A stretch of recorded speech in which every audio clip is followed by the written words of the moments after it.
Testing. Oh, Test, test, test.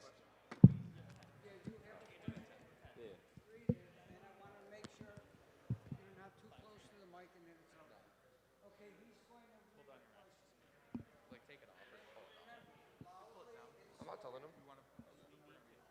Mr. Lino, Mr. Hooker wants us to leave at 5 to 9 for the Am I good to go? for the warm up for the okay. am I good to go?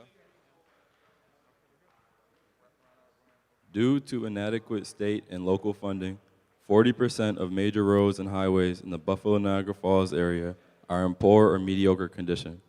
In Buffalo, we are dealing with an aging infrastructure.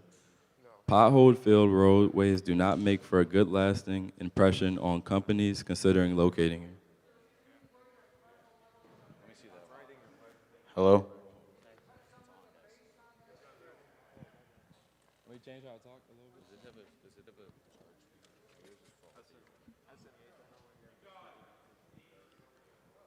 Pot,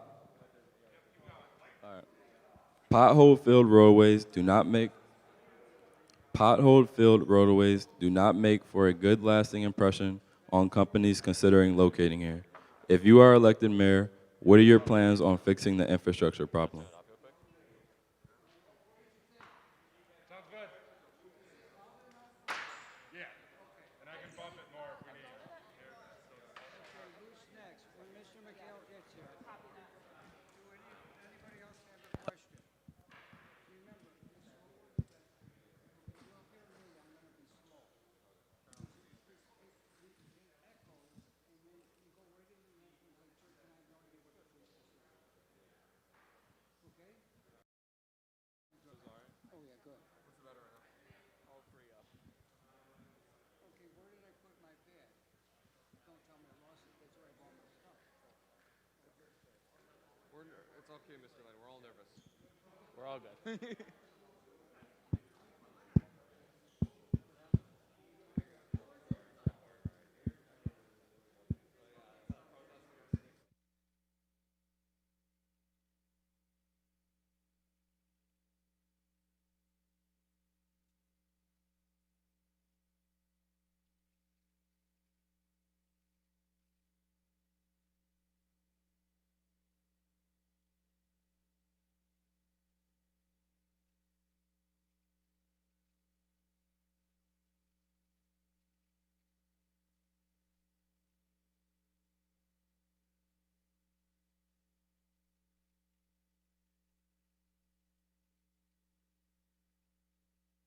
Hello, my name is Liam. I'm a junior class of 2023, and I am here testing the mics on the stage.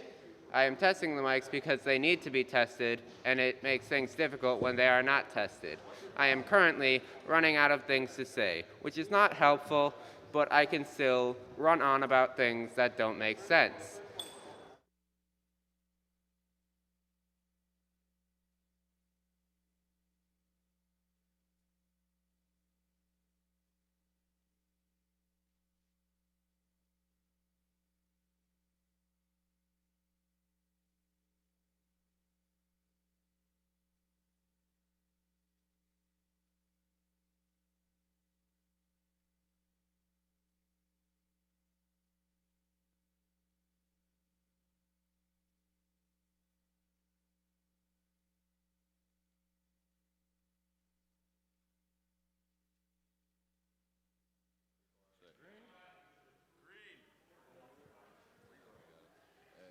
According to Buffalo Police, from 2020 through the first 6 months of 2021, there has been nearly a 72% increase in car thefts across Buffalo. What's up? Yeah. It's a little fast. Are we supposed to be reading the questions out loud right now, though? Yeah, I just read the other one. According to Buffalo Police, from 2020 through the first 6 months of 2021, there has been nearly a 72% increase in car thefts across Buffalo. Speaking from personal experience, a close family member reported her car stolen at approximately 12:30 in the afternoon, and the police did not show up until 9 p.m. that evening. The national average response time for motor vehicle theft within 11 minutes. Okay. The national average response time for motor vehicle theft within 11 minutes to an hour is 49%. What are your plans on fixing the police response time crisis in Buffalo if elected mayor? Good, that's better. Remember, don't worry about being too loud or too slow. That's not the issue. Pardon? Saying it out loud. He'll be down in like 5 minutes. He said.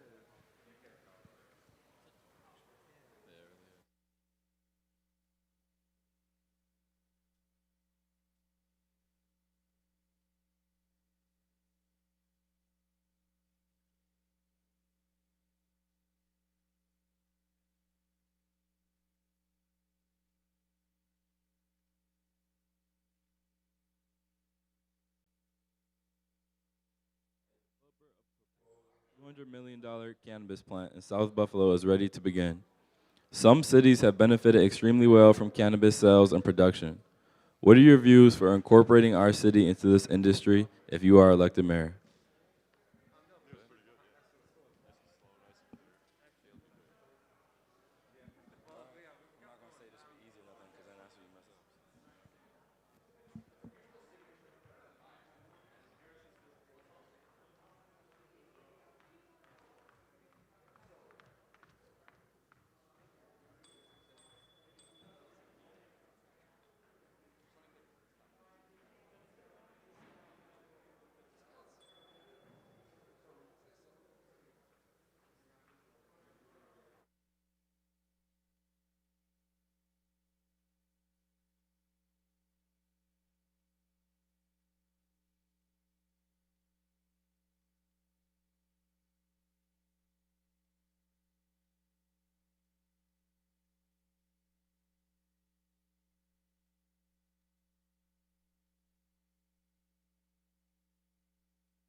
And now the end is near, and so I face the final curtain.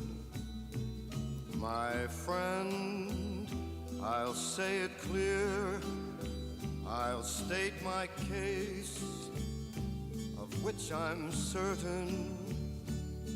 I've lived a life that's full. I traveled each and every highway, and more, much more than this, I did it my way. Regrets, I've had a few, but then again, too few to mention. I did what I had to do, and saw it through without exemption.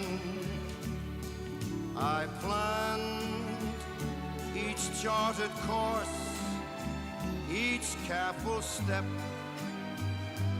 along the byway, and more, much more than this, I did it my way. Yes, there were times, I'm sure you knew, when I bit off more than I could chew. But through it all, when there was doubt, I ate it up and spit it out. I faced it all, and I stood tall, and did it my way.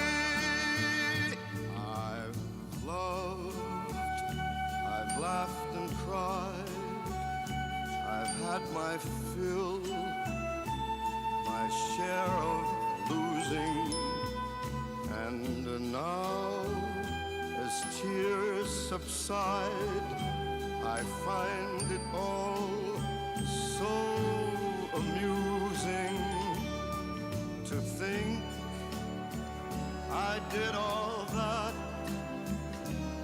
and may I say, not in a shy way, oh no, not me. I did it my way. For what is a man? What has he got, if not himself?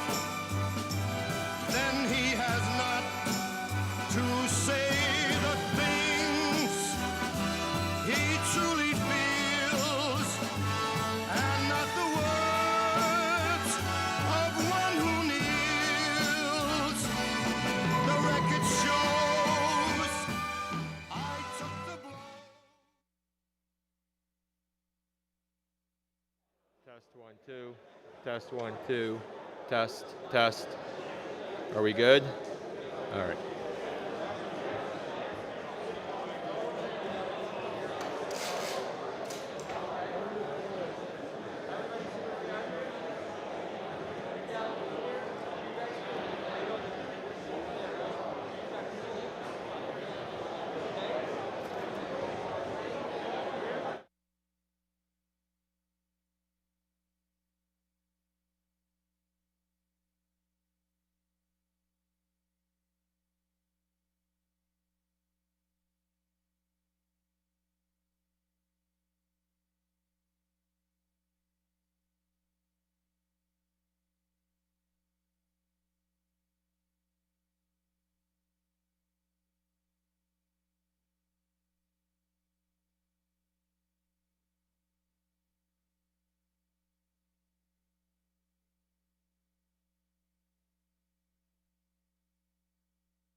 Good morning, and welcome to St. Joseph's Collegiate Institute. As we begin this morning, let us begin, as we do all things, with a moment of prayer. Please stand. Let us remember that we are always in the holy presence of God. God our Father, as our general election approaches, we pray for all who will be and are in positions of leadership in our country. We pray that they may live as people of integrity and honesty, growing in a sense of duty and responsibility, always being aware of the needy and ready to be of service of others. We pray for ourselves that the Holy Spirit may inspire us and empower us, so that our attitude may reflect the values of the gospel. St. John Baptist de La Salle, live Jesus in our hearts. Please remain standing for our national anthem, which will be led by our varsity singers.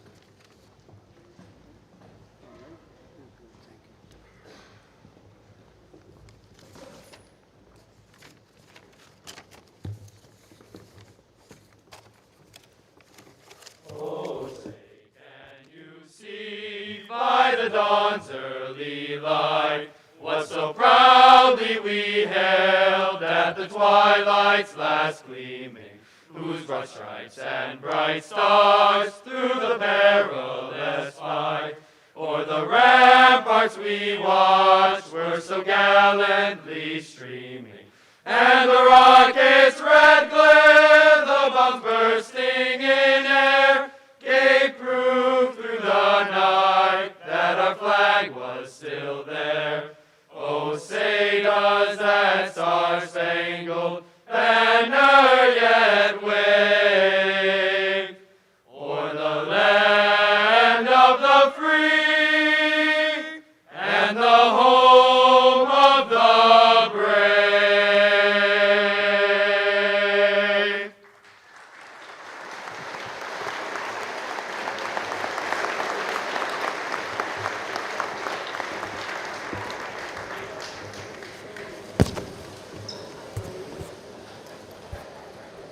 Good morning to everyone, and welcome to the debate for Mayor of the Queen City, Buffalo, New York.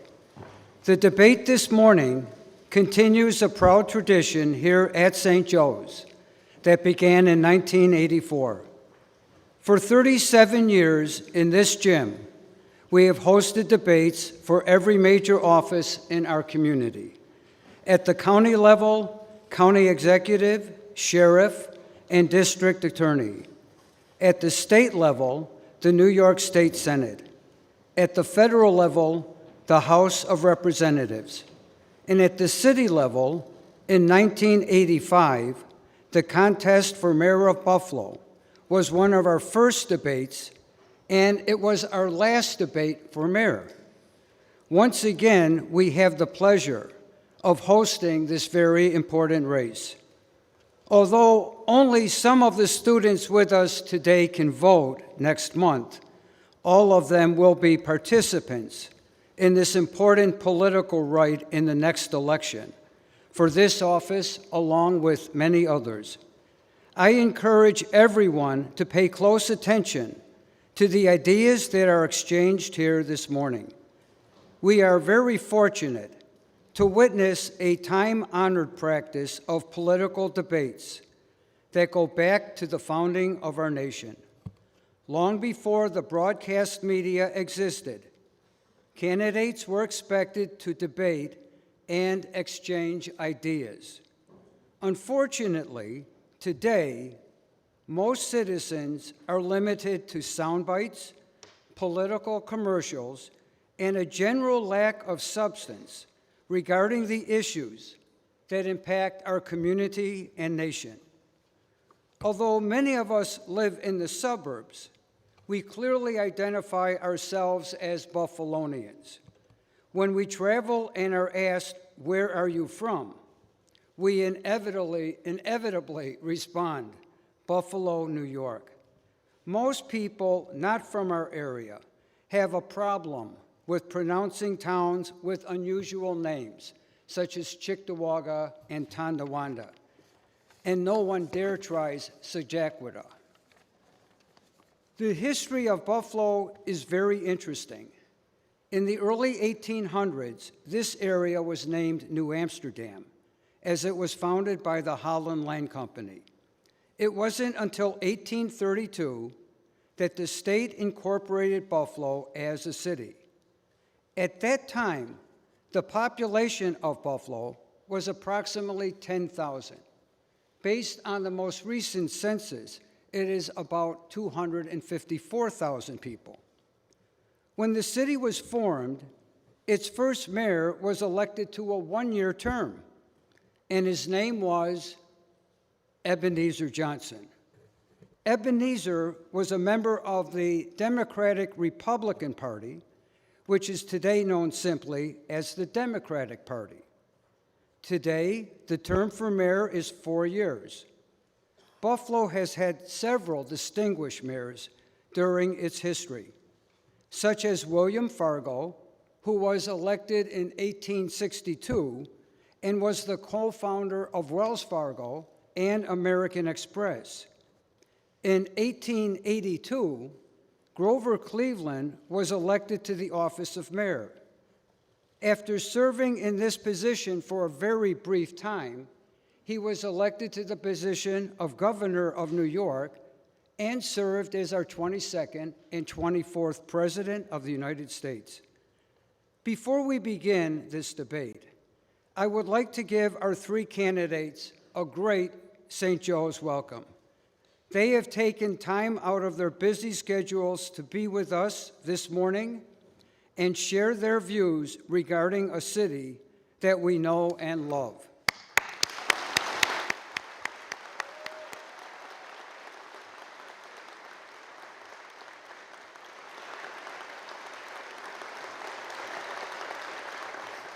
Thank you.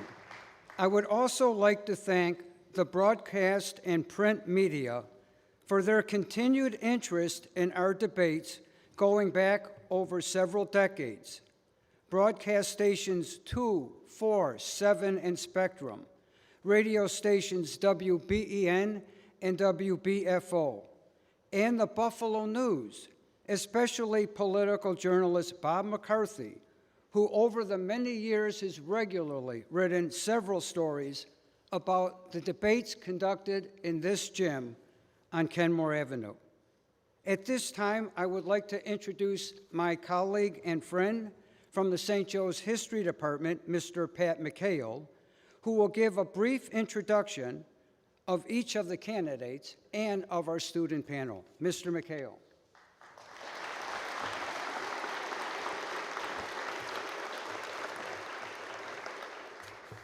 Good morning, everyone. Mr. Lina, did you take my sheet?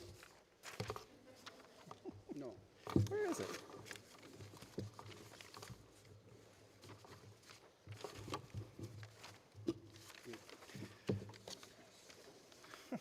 Here it is.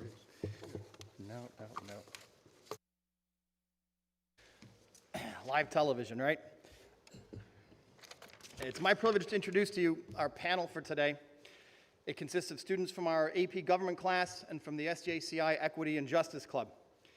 Reading questions for us today will be Ted Brown, Patrick Killian, Samuel Herr, and Elliot Torres. Our timekeepers for today will be Noah Denning and Kellen O'Connor, and our runners are going to be Patrick Hennigan and Evan Folsom. Behind them, we have a brigade of fact checkers whose job it is to keep the people I'm about to introduce honest for you. Byron Brown is the incumbent Democratic mayor of Buffalo, but is running as a write-in candidate. Mr. Brown was graduated from Buffalo State College with a dual degree in political science and journalism. He held several positions as a political aide before he decided to run for office himself. He launched a successful campaign for the Buffalo Common Council to represent the Maston District in 1996, then went on to win a seat in the New York State Senate. In 2005, he would launch his first campaign for mayor of Buffalo and would go on to win 4 terms. He's currently seeking an unprecedented 5th term. Mr. Brown is married and has one son. Indy Walton is the Democratic nominee for mayor. Ms. Walton studied nursing at BOCES and became a licensed practical nurse, then later continued her studies at SUNY ECC, where she earned her degree as a registered nurse. She has previously served as a representative for her union, but she eventually left nursing to serve as a community organizer for Open Buffalo and is the founding director of the Fruit Belt Land Trust. Ms. Walton is married and has 4 children. Ben Carlisle is also a write-in candidate for mayor. Mr. Carlisle was graduated cum laude from the University at Buffalo, both from its undergraduate program and its law school. He has been a practicing attorney in the city of Buffalo, but recently left his practice to run for mayor. He is running for mayor, according to his campaign website, to bring to the people of Buffalo a change in leadership and to tell the world what's right with Buffalo. Candidates, on behalf of the students, staff, and faculty of St. Joseph's Collegiate Institute, welcome and good luck.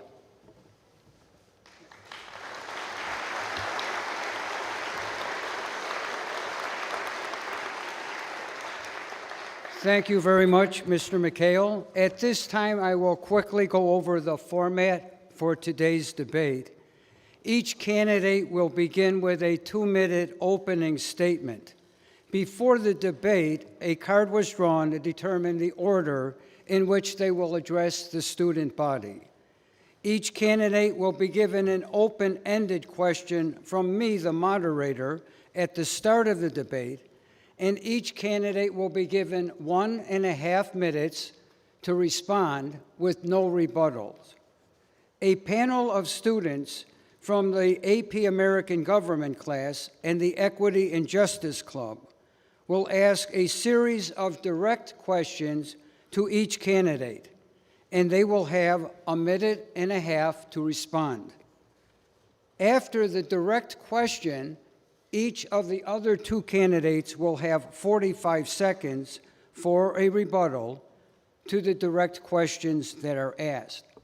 Just so everyone knows what's going on, and I informed the candidates earlier, when they have 15 seconds left on a direct question or rebuttal, a student's going to raise their hand to alert them. A bell will be rung when their time is up. They have been told they will be allowed to finish their thought or idea, but not to begin a new thought or idea. At the end of the debate, we will conclude with a 3-minute closing statement from each candidate. Lastly, at any part of the debate, I reserve the right to ask a follow-up question to any of the candidates that are with us this morning.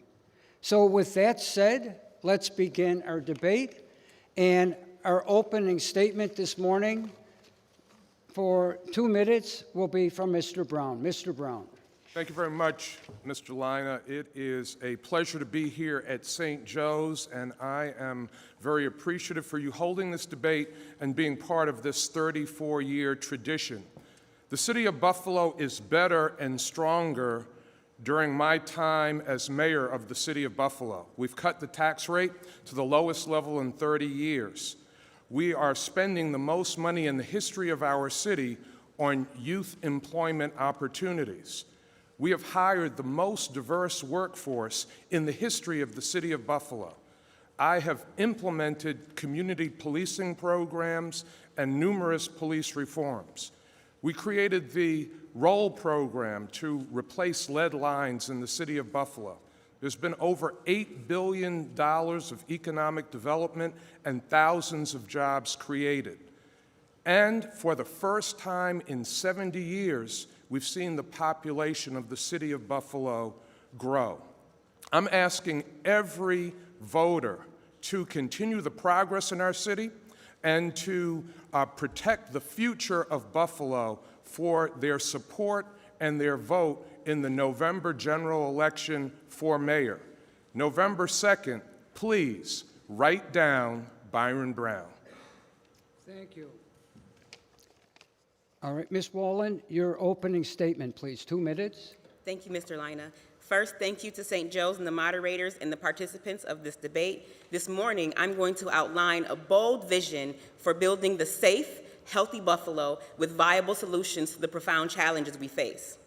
I'm a registered nurse who's worked in critical care and in Buffalo public schools.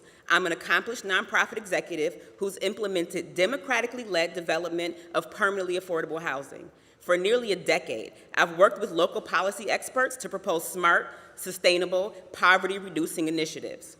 I'm honored to be the endorsed Democratic nominee for Mayor of Buffalo, and I'm ready to team up with our city's most qualified leaders and hit the ground running on day one. When I'm mayor, we'll finally get serious about public safety and administer evidence-based, data-driven programs that address the root causes of violence and curb the current administration's skyrocketing homicide rate. When I am mayor, we will finally stop padding the windfall profits of downtown developers and instead prioritize healthy communities with safe, stable, affordable housing for all, world-class public education, green jobs at union wages, and improved community police relationships. When I'm mayor, we'll finally pull our city out of the poverty that has plagued us for the last 16 years of failed leadership. We will finally remediate a lead poisoning crisis that is worse than Flint's, and we will finally make sure qualities have high-quality roads and sidewalks, well-maintained city parks, and livable neighborhoods. It's time for a change, and I am ready to bring about that change. Many of you will be voting for the first time in your lives, and now you finally have a choice. When people talk about low voter turnout, it's because I've often felt there's not been many choices. Now you have an unprecedented opportunity to choose progress and change for the city of Buffalo. Thank you. Thank you. Our next opening statement, Mr. Carlisle, 2 minutes. I'm Ben Carlisle, and it's great to be here. I'm not originally from Buffalo. I moved to Buffalo when I was 22 years old, and I came here for school.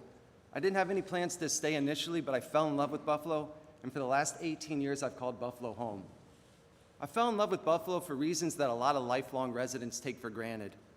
We hear the slogan, or what a lot of people think is a slogan or a cliche, that Buffalo's a city of good neighbors.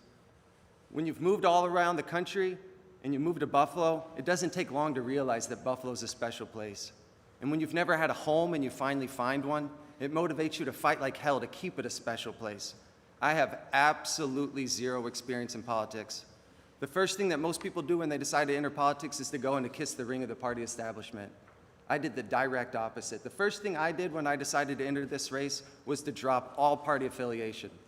I was a Democrat for over 20 years, but I left the party when it embraced riots, looting, defunding the police, anti-science mandates, and socialism. Now I support good ideas, not ideology. I support leaders, not politicians. It's time that we leave the parties and join together. It's time that we elect a leader who will put Buffalo first, not party demands first. Byron Brown is an excellent politician, but he's not a leader, he's a follower. He follows the political polls, he follows the political winds, and most importantly, he follows the wishes of his big donors and of his party bosses. Ask anyone who's ever met me and they'll tell you the same thing. I'm a leader, not a follower. I will always stand on principle, and I will never stop fighting for this city. On November 2nd, the fight for this city is not going to end. In order to take Buffalo to the next level, it's going to take hard work from the entire community. At the turn of the 20th century, Buffalo was the 8th largest city in the country. It's time for big ideas in this town again. It's time to regain our standing as a major American city. It's time for fresh ideas and new leadership. It's time to recognize our potential and then work together to get there. Very much. At this point, I will ask a direct question to open the debate. There will be no rebuttal, and each candidate will have 1.5 minutes to respond. All 3 of our candidates this morning are or were Democrats. Mr. Carlisle was a Democrat. Mr. Brown is a Democrat and lost the primary to Ms. Walton, who refers to herself as a Democratic socialist. This election is perhaps the most contentious election for this office in the history of Buffalo and has fractured the Democratic Party at both the state and local level. Several prominent Democrats, including the Democratic state chairman and the governor, have refused to endorse a candidate. However, both New York State senators have endorsed Ms. Walden. Mr. Brown, and then we'll go to the other candidates. What do you believe has led to this rift in the party, and do you believe it will have long-term ramifications for the party in this community and in this state going forward? Mr. Brown. Well, I think this race for mayor is important to the heart and soul of the Democratic Party, but it is also important to our nation. Our politics have gotten much too divisive. We are much too divided as a community, as a state, as a nation. I don't see Ms. Walton as a Democrat. If you look at publications that she has been in all across the country, she's described as a socialist. And I think her ideas for the city of Buffalo are bad at best and unworkable. She wants to defund police. She spent months screaming through a bullhorn that she was demanding that our police be defunded. She wants to raise our taxes immediately. She wants to go after other elected officials up and down the ballot. I don't see that as democratic principles, and I don't see that as someone who will lead with love and respect for others, which I think is critically important for our democracy. Thank you. Ms. Walton? I am the endorsed Democratic nominee for mayor of Buffalo. We'll start with that. I won the Democratic primary. Secondly, I am a self-avowed Democratic socialist. The first word in that is Democrat. But what socialism means is that I want the same things that most of us want. I want safe, stable, affordable housing. I want a quality education for my children. I want people to have access to health care. I want folks to be healthy, happy, safe, and whole. And I don't think there's anything irresponsible or radical about that idea. I think the fact that I am endorsed by Senator Chuck Schumer and Kirsten Gillibrand proves that I'm not the divisive candidate. I am the candidate that is the bridge that is bringing the progressive part of the Democratic Party together with the more moderate part of the Democratic Party. But the one thing that I want to stress is that the Democratic Party is the party of everyone in and no one out. We want to provide good quality living wage jobs. We want to make sure that we're taking care of our environment and our planet. We want to make sure that our children and generations to come have clean water to drink and clean air to breathe, and that is what I stand for. It doesn't matter what you call it. This is about the future of our community, the future of our children. This is about creating the safe, healthy Buffalo that prioritizes working people, our most vulnerable, our seniors, and our future. Thank you. Mr. Carlisle. As I mentioned in my opening statement, the rift in the party has come from people trying to drag this party to the far, far, far left. I never thought I'd see the day where I saw a major political party in this country actually advocate for riots, actually advocate for looting, actually advocate for socialism, actually advocate for defunding the police. And you ask what are the long-term ramifications? The Democratic Party, if they keep going this far to the left, will be a tiny little regional party and they will have zero control in this country. We need to bring everyone back to the center again. I'm not so concerned anymore with the terms, if it's a Republican or a Democrat. As I mentioned, right now, I rally around good ideas, not around ideology. These days, I rally around good leaders, not politicians. We're going to have to get rid of these labels if we're going to want to go forward in this city. But if we keep trying to drag the Democratic Party to the far, far, far left, it's no longer going to have any relevance in this country, in my opinion. Thank you very much. At this point, we'll begin our questions from our panel. And the first direct question will go to Mr. Brown.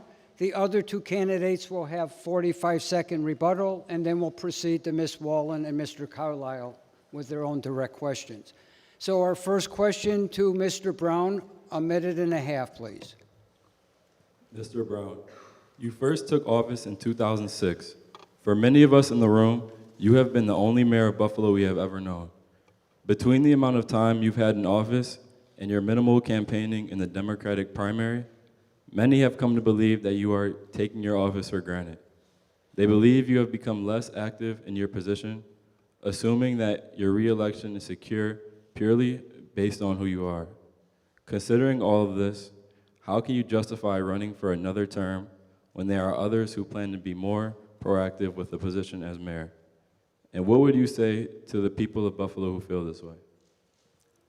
The campaign for mayor in the primary coincided with a global pandemic, coincided with protests against systemic racism. During the campaign, I worked 7 days a week nonstop. My focus was on getting the community through the pandemic, through the crisis that all of us were dealing with, delivering food to people, making sure that people had personal protective equipment, making sure that people were able to get tested for COVID-19, that people were able to get vaccinated, partnering with the federal government, the state government, the county government to help people get vaccinated. My focus at the time was getting our community through one of the most critical public health crises that our city, our state, our nation, our world has ever faced. So I placed more focus and more emphasis there. Never took the campaign for granted, would never take this community that I love for granted, but my focus was trying to get people safely through the pandemic. Thank you. Ms. Walton, your rebuttal. I participated in the democratic process. I ran a clean campaign, and with an all-volunteer team, successfully won a primary election. I think that everyone has the right to run, and I think that we should focus our campaigns on what the issues are that are facing our community and presenting our plans for the future of Buffalo. So I look forward to sharing more of that with all of you today. Thank you. Mr. Carlisle, your rebuttal. You know, I go around the community, and not a lot of people have a lot of bad things to say about Byron Brown. I've been in Buffalo for 18 years. He's been my mayor for 16 of those 18 years. Unquestionably, this city has gotten better under Byron Brown's leadership. The problem is he's been there for 16 years, and that is just too long for anybody to hold the same position of power. Because after 16 years, you get complacent. After 16 years, you get arrogant. After 16 years, you just start going through the motions instead of shooting for the stars. It's time that we dream big in Buffalo. It's time that we shoot for the stars. Byron Brown's going to be a steady minder of the ship, but he's going to take us to that next level. Thank you. Our next direct question from our panel will be addressed to Ms. Walton. Ms. Walton, the past few years have seen an increase in the graduation rate for high schools in the Buffalo Public Schools system, rising from approximately 64% in 2019 to 76% in 2020. Critics argue that this increase is largely the result of the waiving of Regents exam requirements because of the COVID-19 pandemic.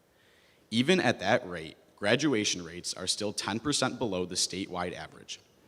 An additional serious problem in Buffalo schools is that roughly 40% of students are chronically absent. A staggering 1 in 3 students missed at least 20% of school days last year, and this truancy grew worse once classes resumed meeting in person. If elected, what do you see as the mayor's role in helping our school system succeed? That's a great question. I'm a former school nurse, and I know firsthand the challenges that a lot of our students face. I am happy that our graduation rates are up, but I would like for Buffalo Public School graduates to be college and career ready when they graduate. And as a former school nurse, I know firsthand that a lot of those challenges stem from concentrated poverty and disadvantage. Our childhood poverty rates in Buffalo are still as high as 43%, sometimes 50% in some neighborhoods. I'll tell you a story. One day I was at work, working in the school system, and there were 3 sisters who came to me with itchy scalps. And they had lice, which is not unusual in a grade school. It spreads quickly, and though people kind of freak out about it, it's absolutely normal. So I call up their mother and I say, it's okay, shampoo them really well, and they can come back tomorrow. I'll check them and they'll be good to go. And their mother's response was, they will be back on Monday because I don't get paid until Friday, and it was a Tuesday.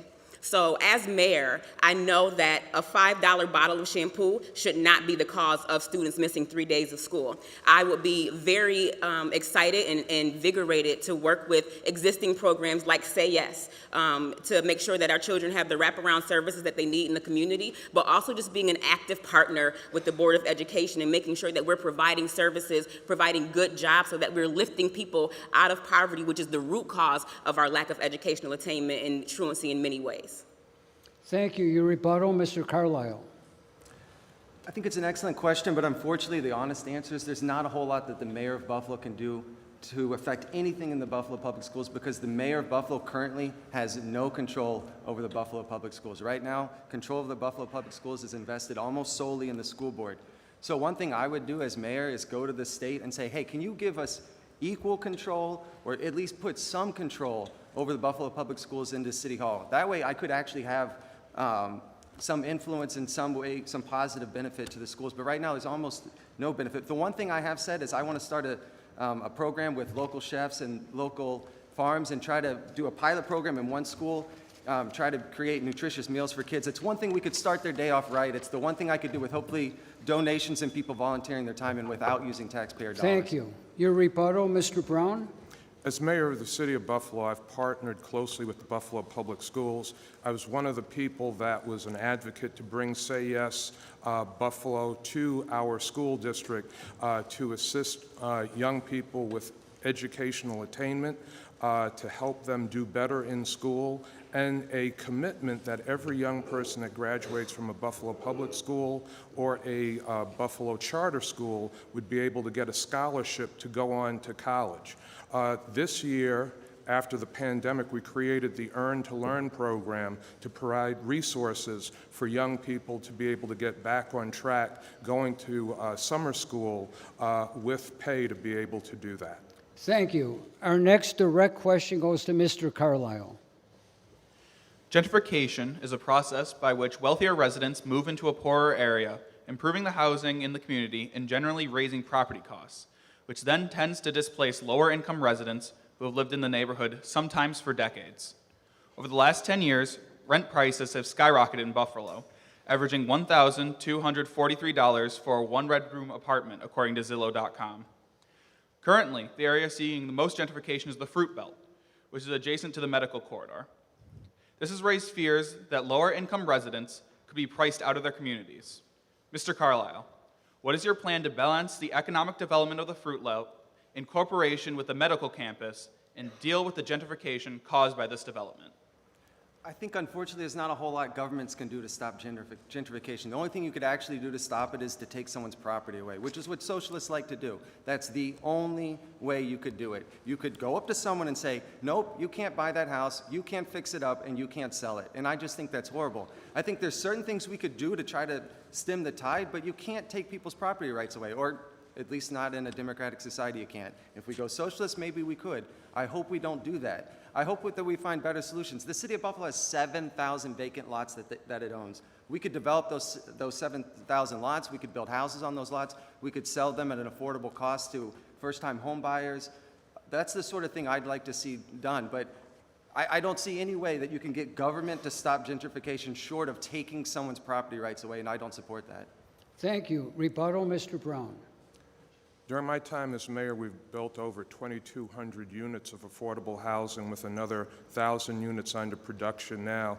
Set a goal of 40% permanent affordability for all housing units in the city of Buffalo. We're close to 25%. Also, cutting the tax rate has been important to keeping the city affordable, giving people the opportunity to be able to purchase homes. The tax rate in Buffalo now is the lowest level it has been in 30 years. Also giving small landlords the ability, if they choose to keep rents lower. Thank you. Your rebuttal, Ms. Walton? Well, as the founding executive director of the Fruit Belt Community Land Trust, I have a solution. The city is the largest landowner, holding more than 5,000 vacant properties and parcels that are ripe for infill housing. In fact, the city's own housing study from 2017 said that it's not that housing costs are astronomical, it is that the wages have not kept up with the rate of inflation. Also, the housing stock is so old, and there are still some homes that are not valued high enough to qualify for traditional mortgages. So under a Walton administration, we are going to close the racial wealth and home ownership gap by extending micro mortgages and alternative methods of financing mortgage while bolstering community land trusts in the community. Thank you. Our second panel question for a direct question now goes to Mr. Brown. Mr. Brown, you have claimed over the years to have run an ethical administration despite various allegations of corruption. For example, your administration is currently under investigation regarding the handing out of contracts to the Modern Company, a trash disposal company that has contributed almost $70,000 to your campaign since 2005. There is also a recent Buffalo News story that alleges your administration has awarded exclusive property development deals to campaign contributors without the proper open public bidding, and that well over half of the federal funding available through the Buffalo Urban Renewal Agency has gone to campaign contributors. How do you respond to these allegations, and what changes have you enacted to make your administration more transparent? The administration is completely transparent. We follow all of the rules set by the federal government and state government for bidding. The administration has not been notified that we are under investigation for anything. So while there has been activity from agencies looking at the operation of city government, there has been no determination that the administration is under investigation for any of those things. I can tell you we have a very effective federal government. We have a very effective law enforcement arm of the federal government. If there was anything that was being done wrong in the Brown administration, I would no longer be mayor of the city of Buffalo, because the federal government would find that it would be rooted out. So that simply is not accurate. That simply is not happening. All people that run for office have to raise money. That is our American system of government. Running for office is very expensive. And for people that build things, people that invest in the community, it is perfectly legal for them to invest in the candidates that they believe will do the best job for the community. Thank you. Your rebuttal, Ms. Walton? Mayor Brown is right. Political campaigns are very expensive, and I am so proud that we have been able to run a campaign that is powered by small grassroots contributors. Our average donation is $50, and we've not accepted a single dollar from large developers or corporations, and I'm proud that I am going to be beholden to and accountable to those 17,000 people who've powered this campaign and the 270,000 residents of Buffalo, New York, and I am not going to be beholden to large developers and corporations who fund my campaign. Thank you. Your rebuttal, Mr. Carlisle. Ms. Walton just said that she hasn't taken any money from developers or corporations. That's because not one developer in this town would be foolish enough to give her 5 cents. It's just not going to happen. And I can make one promise. I'm not going to get into the specific allegations against Mayor Brown. I'll let him speak to those. But I can just make one promise, that when I'm mayor, City Hall is going to work for everyone again. No one's going to be cutting the line to get services, and we certainly are not going to be giving out advantages to the people who least need them. We're going to have transparency in City Hall, and we're going to have a city that works for everybody. Thank you. Our next direct question will go to Ms. Walton. Ms. Walton, despite being the Democratic candidate, you have also been endorsed by the Democratic Socialists of America and personally describe yourself as a democratic socialist. The Democratic Socialists of America define the ideology as one that will put in place, quote, a system where ordinary people have a real voice in our workplaces, neighborhoods, and society.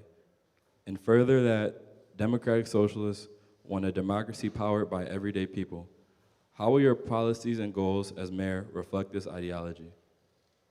Much. And for those who haven't visited my website yet, my policy platform is very detailed. It's on our website at www.indiawalton.com. A lot of the reason why I identify as a democratic socialist is just for that reason. I am an everyday person. I'm not a career politician, and I see problems in my community. And not only do I see them for myself, but I've talked to folks every single day, and a lot of us are experiencing the same problems. My policy platform really centers around something called co-governance and deep democracy. It means that the decisions aren't going to be made behind closed doors by the most powerful and elite in our society. It means that I'm going to be out in the community, my staff and I, we're going to be talking to block club leaders, we're going to be doing neighborhood planning at the neighborhood level and finding out what everyday impacted people want for themselves. I believe that the people closest to the problem are closest to the solution, and that government's role is to resource those people to be able to create the solutions and implement them for ourselves. Thank you. Rebuttal, Mr. Carlisle. Ms. Walton now says that she's a democratic socialist, and of course she says that to try to alleviate our fears. Because our fears are well-founded, because last year she didn't go around telling people that she's a democratic socialist. Last year she proudly proclaimed that she was a socialist. There was no qualifications, there was no caveats, she just said that she was a socialist. So now she's saying she's a democratic socialist, and she tells us that all that really means is that she believes in basic human rights. So with the balance of my time, I'd like to turn it back to Ms. Walton and just give us 3 positions of socialism that you disagree with. I'm sick of hearing all the stuff that you do agree with about socialism, but what are just 3 things that you disagree with? Thank you. Mr. Brown, your rebuttal. We have to recognize that part of Ms. Walton's narrative is just untrue. She said that she was a successful not-for-profit housing executive when she didn't build a single house.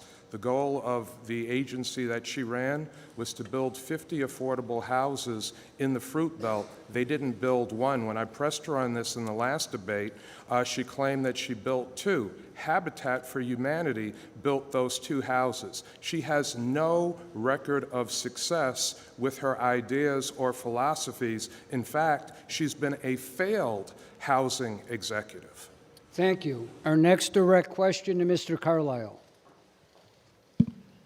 Mr. Carlisle, in the wake of both federal and New York State COVID vaccine mandates for workers in many industries, there have been several anti-vaccine protests in the area, including one in Niagara Square in September, staged by healthcare workers, and another one just this past Monday, staged by workers in Elma.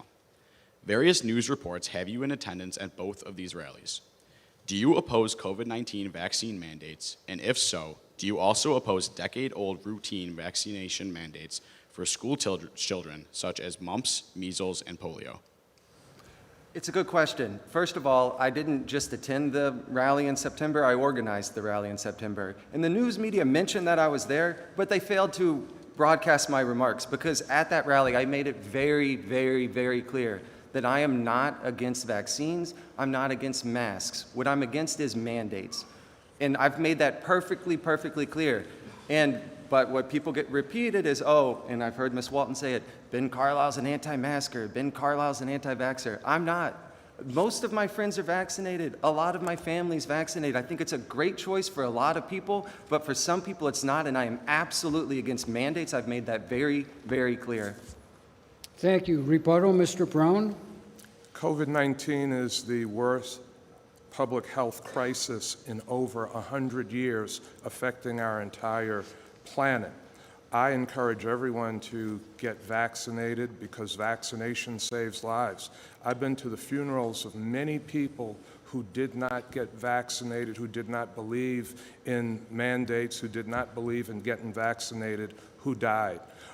To protect yourself, to protect your family, to protect the members of our community, I encourage everyone to get vaccinated. Thank you. At this point in the debate, we're going to do something a little bit different.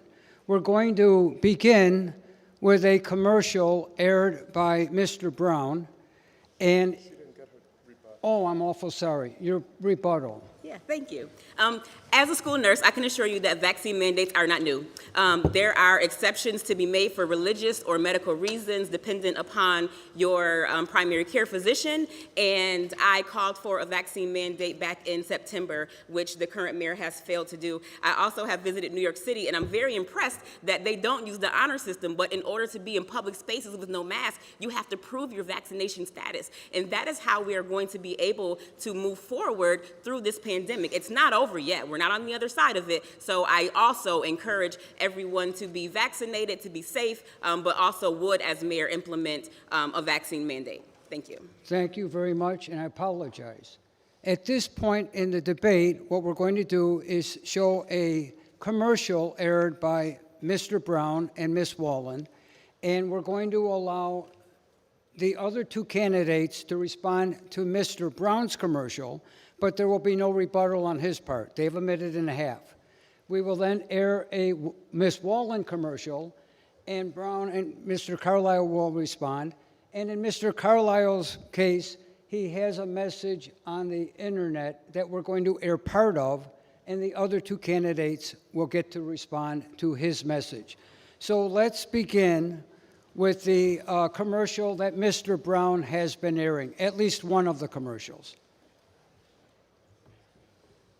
If India Walton becomes mayor, 100 police officers will be fired, including me. And me. All of us will lose our jobs.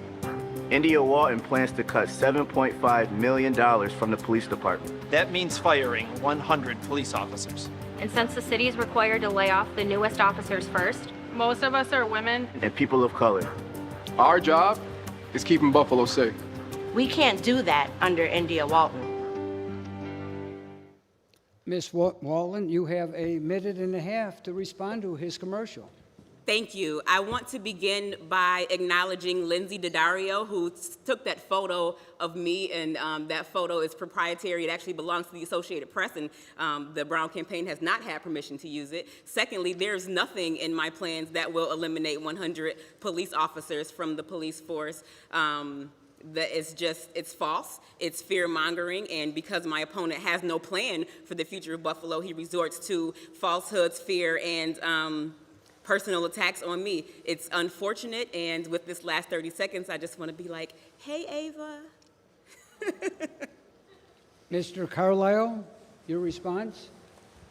My response is that, frankly, that ad did not go far enough, because India Walton doesn't want to just cut $7.5 million from the budget for the police department, which would result in 100 less officers. Now, she says she's not going to fire them. She's going to wait until they quit, and when they quit, they won't be replaced.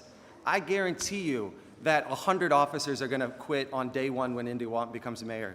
And because she's promised she's not going to replace them, guess what? That results in 100 fewer police officers on the street.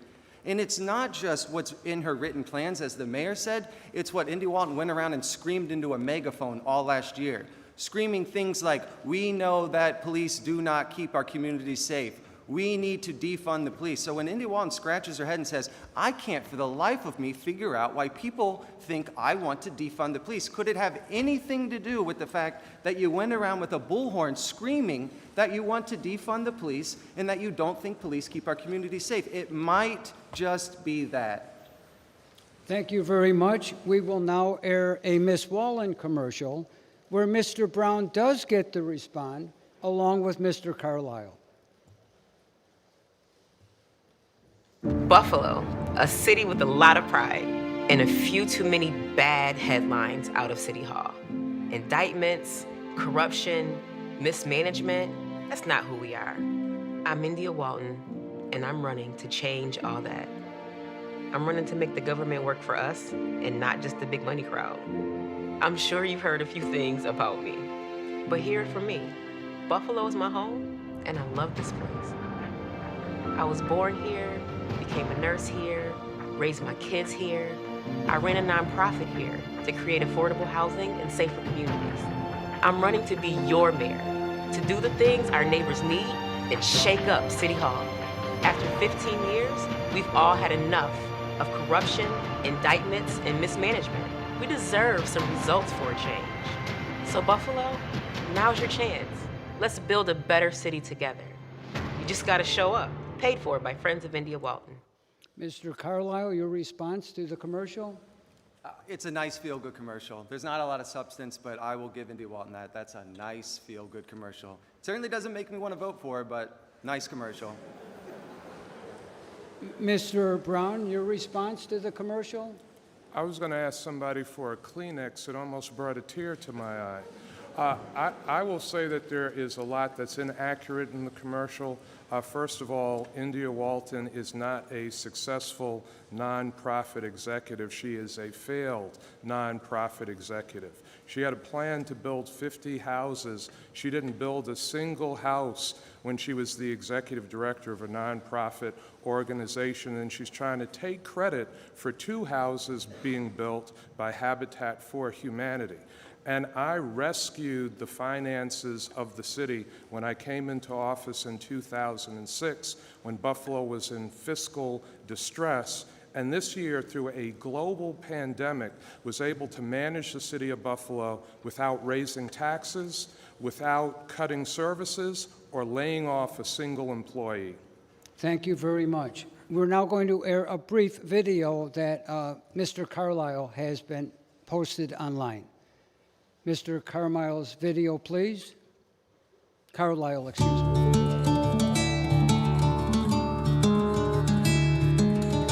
Hi, I'm Ben Carlisle, and I'm running for mayor of Buffalo. According to India Walton's Socialist Manifesto, Buffalo's only problem is not enough government. In reality, the only thing hindering Buffalo's full renaissance is way too much government. Ironically, the only area of funding that India Walton wants to cut is the one area that desperately needs its funding preserved: law enforcement. The increase in crime under Brown's neglect is unacceptable, and India Walton's plan to defund the police is more than idiotic, it's downright dangerous. The inability to hold dangerous criminals with bail is making a revolving door for our police, who must arrest the same individuals over and over again. And telling criminals ahead of time which crimes won't be prosecuted is just an invitation for more crime. While I support... Thank you. Mr. Brown, your response to the commercial? Well, Mr. Carlisle is right. Ms. Walton has said that she wants to cut the police budget. She did, for the better part of 2020, run around the city of Buffalo with a bullhorn to her mouth, saying that she demanded that police be defunded. I pressed her on this issue in the last debate. She said she had a study that said you could cut more than $16 million from the police department budget. You know how that would be achieved? By taking uniforms from police officers, by taking equipment from police officers. Her plans for policing in the city of Buffalo not only would defund police, it would destroy public safety in our community. Ms. Walden, your response? I want to be clear that police respond after crimes have been committed. My plan gets to the root cause of crime. So reallocations mean that we're spending more resources on things that we shouldn't be expecting police to do in the first place, like respond to mental health calls when there's no threat of violence or harm, like respond to homelessness outreach, like respond to quality of life issues like high grass and parking issues and loud music. Those are things that we are tasking our officers to do that are slowing response times and distracting them from responding to crimes like burglary and homicides. My plan is a responsible use of taxpayer dollars. There's $3 million in the police budget that is marked miscellaneous. And because our government has been wholly opaque and unaccountable, I can't tell you today what that miscellaneous $3 million is. Perhaps it includes uniforms, but I'm not sure why police officers need new uniforms every single year. We have to be more responsible, and when we talk about fiscal responsibility, we have an administration that has spent down $100 million surplus over the course of the last decade. We have a $0 fund balance right now, and if not for the $360 million American Rescue Plan, we would be $60 million in debt right now. Thank you very much. We are now going to ask a direct question to each candidate. There will be no rebuttal. They have a minute and a half to respond, beginning with Mr. Brown. And the question will be presented by Aaron Hall, who is the president of our Equity and Justice Club here at St. Joe's. Good morning. My name is Aaron Hall, and I'm a senior here at St. Joe's. And as Mr. Liner said, I'm the president of the Equity and Justice Club. As the president of the club, I'd like to direct this next question to Mr. Brown. With all the focus on health over the past few years, which is great, there's still dense food deserts and food insecurities in Buffalo, especially on the east side of Buffalo. The main problem of this is citizens there will have a struggle trying to access fresh produce as an alternative to the vast amount of fast food restaurants in the area. I've personally gone to grocery stores and have seen moldy bread and less than presentable produce for sale. With these factors in play, it makes it convenient to get fast food instead of going to a grocery store. What would be your solution to fixing this problem? My solution has been to work to bring supermarkets to the city of Buffalo. As a city council member, I brought a Tops Market to Jefferson Avenue. As mayor of the city of Buffalo, we kept the Broadway Market alive, providing fresh fruits and vegetables to the residents of that community. We were able to bring an Aldi's also to Broadway on the east side of Buffalo. And just recently, we brought a Bray Miller Market to downtown Buffalo, not only serving the downtown community, but serving people on the east and the west sides of Buffalo.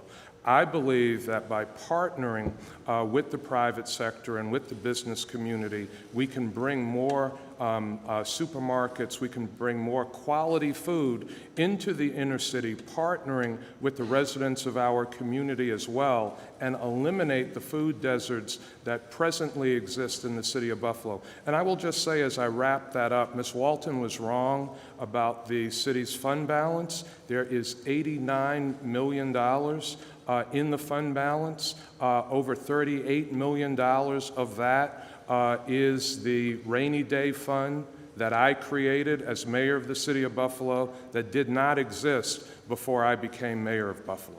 Thank you. Ms. Wallen, your response?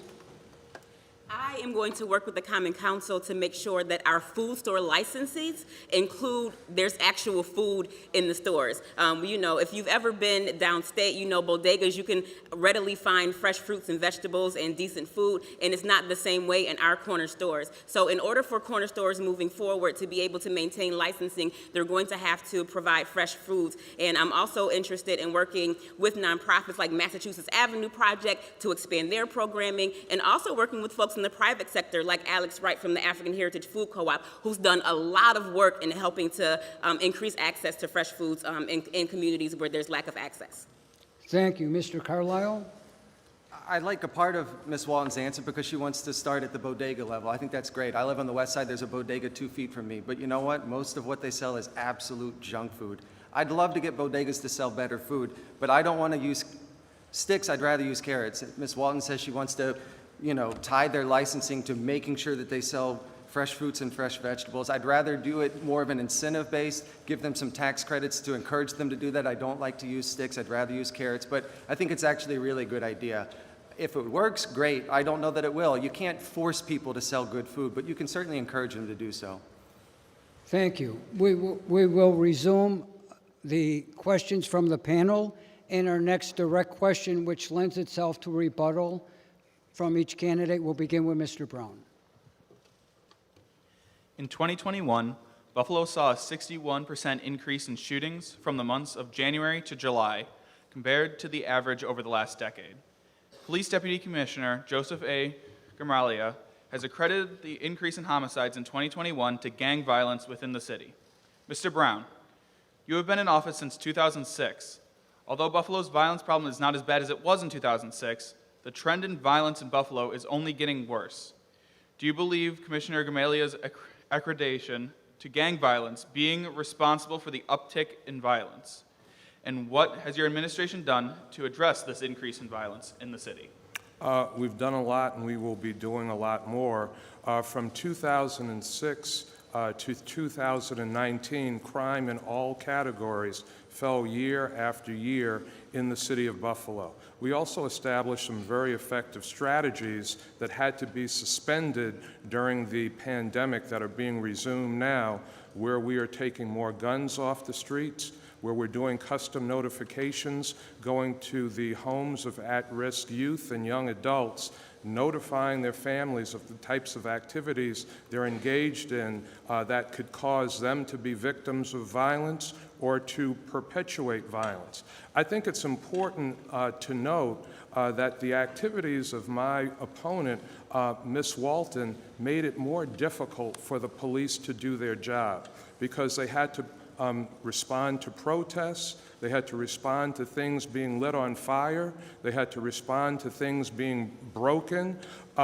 She is an attacker of police in the city of Buffalo and someone that has been an apologist for criminals. I don't think we can make apologies for criminal behavior in our community. I think we have to be aggressive in addressing criminal behavior in the community, and there can be no excuses for criminal behavior that interrupts the quality of life in our community. Thank you. Ms. Walden, your rebuttal? I would again like to stress that police respond after crimes are committed and don't prevent them from happening in the first place. And my plan gets to the root causes. We are going to use evidence-based, data-driven programs to make sure that we're getting resources into our young people and folks who have a high propensity to be involved in criminal activity to make sure they don't have to resort to it in the first place. And if they make the mistake of being involved, that we are creating pathways for some alternative where they don't have to be involved in that lifestyle. I would also add that during the first protest, I was the one who was telling young people to stay home, to not go out because we were not prepared, not organized, and when I got involved, there were no incidences of violence. Thank you. Your rebuttal, Mr. Carlisle. I think honestly over the last 16 years, Mayor Brown has been a pretty good steward over the police department. I think if you look at before the illegal and unconstitutional lockdowns, in my opinion, we were kind of trending in the right way. I don't attribute the spike in crime in 2020 and 2021 to gang violence. I think any reasonable person knows that the spike in crime was due to the lockdowns. If you look around the country, you look at the states and the cities that didn't lock down the way that Buffalo did, that didn't lock down the way that New York State did, that didn't close their schools for the entirety of last year, that didn't close their small businesses, that didn't close their churches, they didn't have these same types of problems. So I think if we can make sure that we never ever lock down this city again, which is my promise, we'll probably continue to trend in the right direction. Thank you. Our next direct question to Ms. Walton. Ms. Walton, you claim that Mr. Brown's development of Buffalo has been a failure and has ignored the most at-need residents in the East Side. Mr. Brown has secured all of the following for the East Side: $65 million for the Buffalo Billion, $23.2 million for the elderly housing, and $35 million for affordable housing, and other funding added up to a total of almost $500 million throughout his administration. Yet, despite this investment, a 2019 survey reveals that 1/3 of the Buffalo-Niagara metro region residents live at or below the poverty line, most of which resides in the East Side. How would you, as mayor, address the economic development of the East Side? Thank you for your question. I think that the failure in economic development is that we are using an approach where we are providing resources to the wealthy and well-to-do and the large-scale developers who are developing a lot of market rate projects and waiting for it to trickle down to the neighborhood level, and that's just not a good strategy. Right now, the city of Buffalo still is the third poorest of its size in the nation, and we have failed to address creating infill housing. The prior administration's answer to blight was demolishing over 8,000 vacant structures without a plan to replace them. In fact, Dr. Henry Lewis Taylor from the UB Department of Urban Studies recently came out with a study called The Harder We Run that says that black Buffalonians who primarily occupy the east side of Buffalo have not made any significant progress in their socioeconomic standing in the last 30 years. I am the candidate who not only has a plan, but who was willing to work with folks on the ground at the neighborhood level to develop strategic plans that make sure that we are developing in a way that is not displacing people, that is ensuring that we are closing the racial wealth and homeownership gap, that ensures that we are maintaining good amenities like city parks and sidewalks and roads, and that folks have a pathway up out of poverty. Thank you. Your rebuttal, Mr. Carlisle. I think your question itself kind of, to me, highlights what the problem is, because we always think it's money. Oh, Byron Brown gave $10 million here and $30 million here and $40 million here, and we gave all this money, and why haven't the problems been resolved?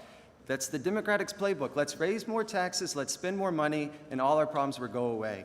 It's just not working. So one of the things I've promised is, as mayor, I'm gonna start listening more. I promised to do a monthly block club meeting with all presidents of block clubs and really listen and figure out what their concerns are and figure out how we can change the problems without always just spending more money. Thank you. Our next, let's see, Mr. Brown, your rebuttal. So we do have monthly meetings with block clubs. We routinely meet with residents of the community. We've also done some very strategic things like the building of the Northland Workforce Training Center, which is providing training to people in advanced manufacturing and other high-wage jobs that are coming online in our community. To date, hundreds of people have received training from the Northland Workforce Training Center, 54% of them people of color, starting at salaries of between $35,000 a year to over $65,000 a year. We are going to be doing more rapid upskilling of people throughout the city of Buffalo going forward in the next 4 years. Thank you. Our next direct question to Mr. Carlisle. Badly neglected houses, vacant either through foreclosure or other reasons, are called zombie houses. These have been an increasing problem in Western New York. The county clerk's office reports that there are over 800 of these zombie houses located in Erie County, most of which are in the city of Buffalo. Many financial experts predict that this problem will grow worse now that the federal moratorium on foreclosures has expired. As mayor, what would you do to reduce the problem of zombie homes in the city of Buffalo? I think you just got to start with enforcing the rules that we have on the book. We've got a housing court, it's got rules, and unfortunately we just don't enforce it all that well. We've got out-of-town landlords, zombie landlords, whatever you want to call them, and it just happens and it happens and it happens. And a lot of times we don't catch the problem until a circuit breaker burns the whole house down. So I think where you start is with the rules we already have in place. If the housing court says they need more rules, they need more teeth, I'll help them with that. But right now we just need to start enforcing the rules that are on the books. Thank you. Your rebuttal? Yes. The city has worked with other partners to crack down on zombie houses and other problem properties in the city. As you heard Ms. Walton say, I've been able to work with partners to demolish over 8,000 vacant houses in the city of Buffalo during my tenure as mayor. Many of those properties were next door to homeowners, down the street from homeowners, around the corner from homeowners who could not get homeowners insurance because of the presence of those problem properties. We removed a lot of that blight, removed a lot of those properties that threatened other homes in our neighborhoods. Thank you. Rebuttal? I believe that proactive inspections will help us go a long way, but also using legal instruments to take homes into receivership that have been abandoned and put them back to productive use, either by giving them to nonprofits to be able to make affordable units, or by giving them to first-time homeowners to make sure that we're growing our tax base and that people have safe, affordable, stable places to live. So, you know, it's out there. We already have organizations like the Buffalo Erie Niagara Land Improvement Corporation that is able to receive these homes and have resources available to put them back to productive use. So I would rather preserve and have properties be online than just tear them down, not replacing them with anything. Thank you. At this point, I'm going to ask a direct question to wrap up the debate, and then we will begin closing remarks from each candidate, and they will have 3 minutes. We asked our students what's a question that they would like asked. It was a big surprise to me. It had to do with the Buffalo Bills. At any rate, as you know, this is a question that's being asked throughout the community. Buffalo Bills owners Terry and Kim Pagula have recently unveiled plans for a possible new stadium for the team. This plan calls for a 60,000-seat venue, which is more than 10,000 seats fewer than Highmark Stadium currently has, but would include many modern amenities that newer stadiums have and Hallmark does not. If the stadium were to be built in Orchard Park, the cost would be roughly $1.4 billion. However, if it was built in Buffalo, they're estimating that it would cost $2.4 billion. The expectation is that the vast amount of the cost using either option would be paid by the taxpayers of our county. As mayor, would you like to see a new stadium in the city, even if the cost exceeded an additional $1 billion? Mr. Brown. I would love to see a new stadium in the city of Buffalo. I think, though, we have to look at return on investment and what it would produce to the residents of the city and the region. I believe a new stadium should be built with a community benefits agreement to benefit the residents of the community. Many stadiums across the country, new stadiums, have been built with community benefits agreements. Money is critically important. It would be easy for me to say what I want when the city is not a party to the stadium agreement. The stadium agreement is between the state of New York, the county of Erie, and the ownership of the Buffalo Bills, the Pagulas. The city does not have any financial skin in the game, so it is difficult for me to say what should happen when I am not at the negotiating table as mayor. It's almost unfair. Obviously, would love to see a downtown stadium. I think the stadium originally being put in Orchard Park was one of the great planning mistakes of the city and region. Other parts of the country that have stadiums in their downtown are much more vibrant, have produced many more jobs, and it has been a benefit not only to those cities, but the entire region. Thank you. Ms. Walton? Our alignment on this issue gives me hope for the future. I also believe that it would be great to have a downtown stadium. I don't want to see people displaced. I don't want taxpayer dollars to go to line the pockets of someone who's already super wealthy. But I think, you know, as a lifelong Buffalonian and as a Bills fan, I would love nothing better than to see a downtown stadium that is built with a community benefits agreement that has long-standing benefits to the surrounding community, but that is also developed in a transit-oriented way so that we're not building something that's contingent upon 800 parking spots, but that folks can use public transit to get there. I think it would be great. But again, because the city is not at the negotiating table, we can talk all day about what our aspirations are for a new stadium, but realistically, without the cooperation of the folks who are currently negotiating, our opinions at this point don't matter a whole bunch. Thank you. Mr. Carlisle?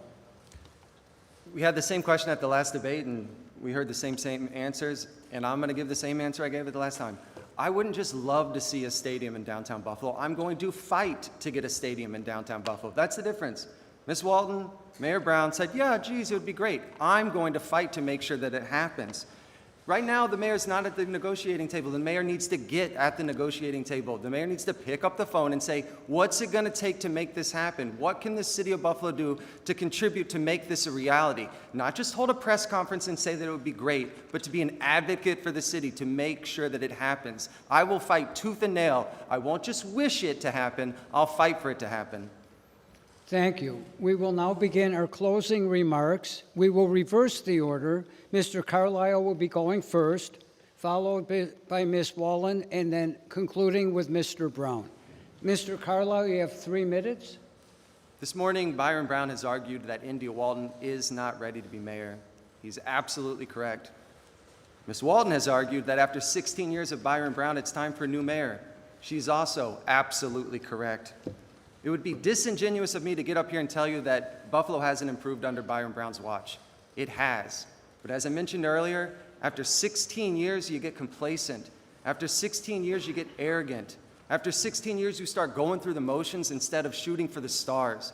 It's time to dream big in Buffalo.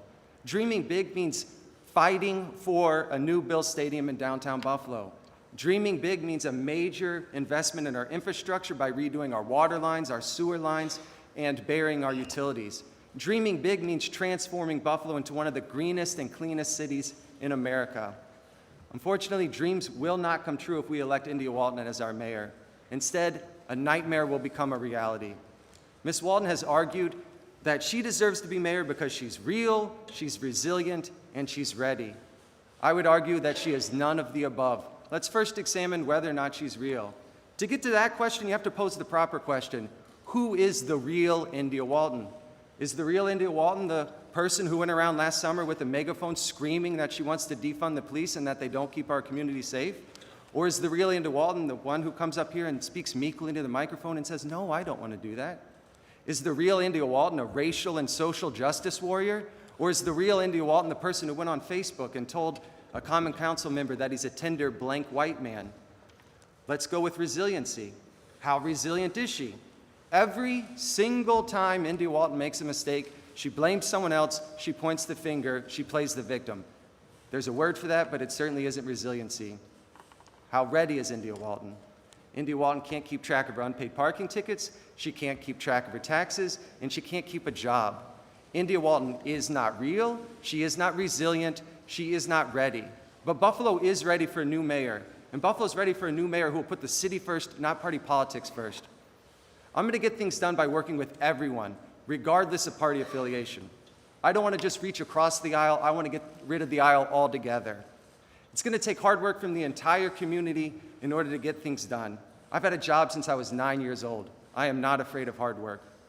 Because I did not reach out to the party bosses and kiss the ring at the outset, I'm not going to be on the ballot. So if you want to vote for me, you're going to have to go to the bottom right-hand corner of the ballot. You're going to have to circle in the oval that says write in, and then you have to write my name, Ben Carlisle, in that same box.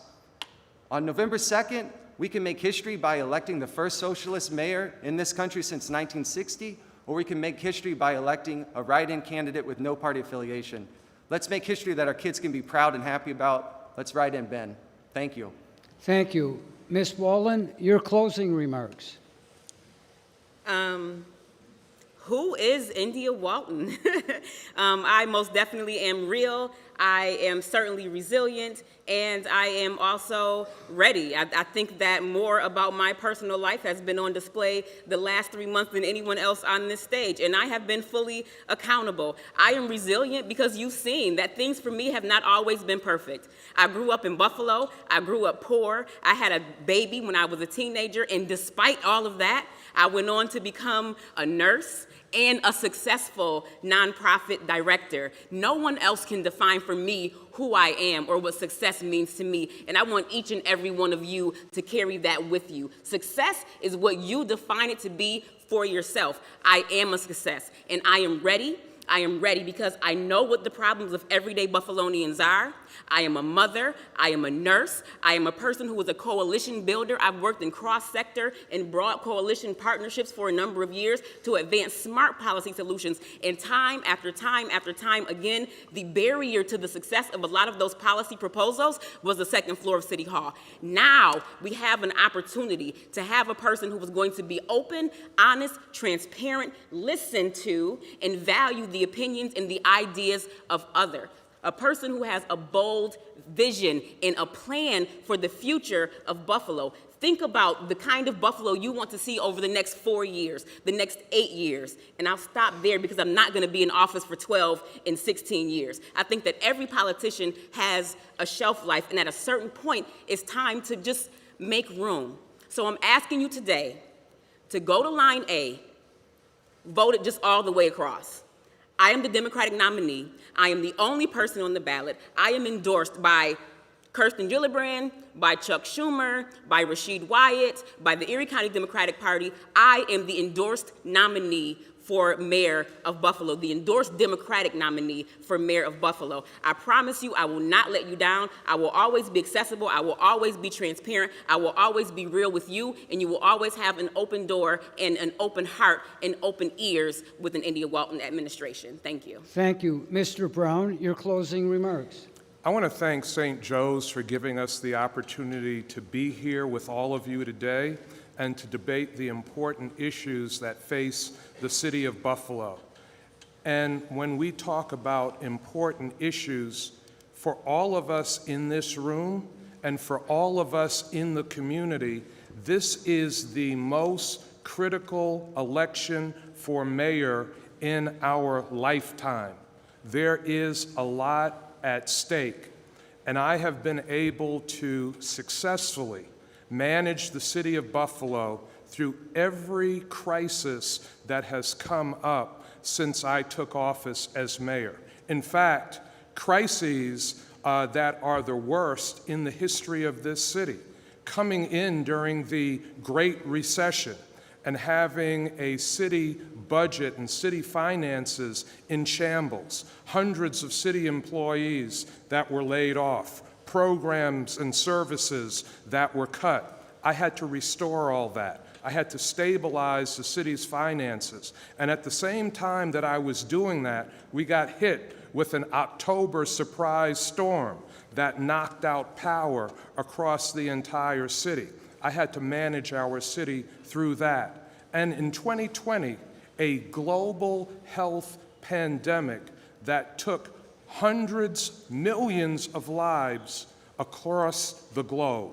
And I managed our city through that without laying off a single employee, without raising taxes, and without cutting services. This is a time where experience matters. All of the students in this room, this is about your future. This is about what kind of community you want to live in, with what kind of opportunities you want to have. I know how to help grow this economy. I know how to partner with the development community. I know how to bring jobs to the city of Buffalo. I've done it before, I can and I will do it again. We've been bold, we've been creative. We have been some of the most creative in terms of administrations across the country. One of the first mayors in the country to establish the position of Chief Service Officer. One of the first mayors in the country to create the position of Chief Diversity Officer, to focus on diversity, equity, and inclusion, so that when our city does well, everyone does well. So I am asking, when you vote, to write down Byron Brown, to continue the progress in our city, and to protect the future for each and every one of us in Buffalo and Western New York. Thank you. Before we conclude by giving the candidates a small token of our appreciation, I have been interviewed several times over the last 2 days. The question I've been asked most frequently is, Mr. Lina, what makes for a successful debate? This is what a successful debate is. Why? They answered the questions. Unlike many presidential contests, candidates make up their own questions and answer their question. I am so grateful for each of our candidates for being with us and for continuing this proud tradition here at St. Joe's. Let's thank them for being with us this morning.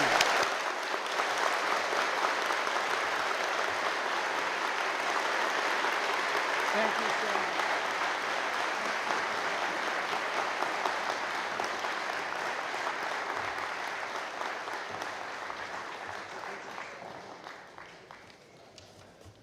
Thank you, Mr. Lina. My name is Pat Hennigan, and I'm a senior here at St. Joe's.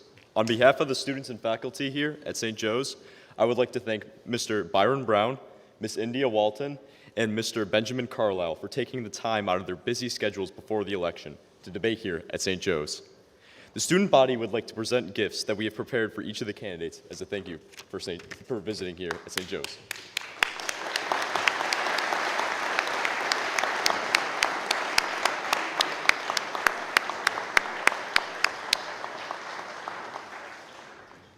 Thank you very much. And with that, our debate is concluded for this morning. Thank you very much to the student body and once again to our candidates.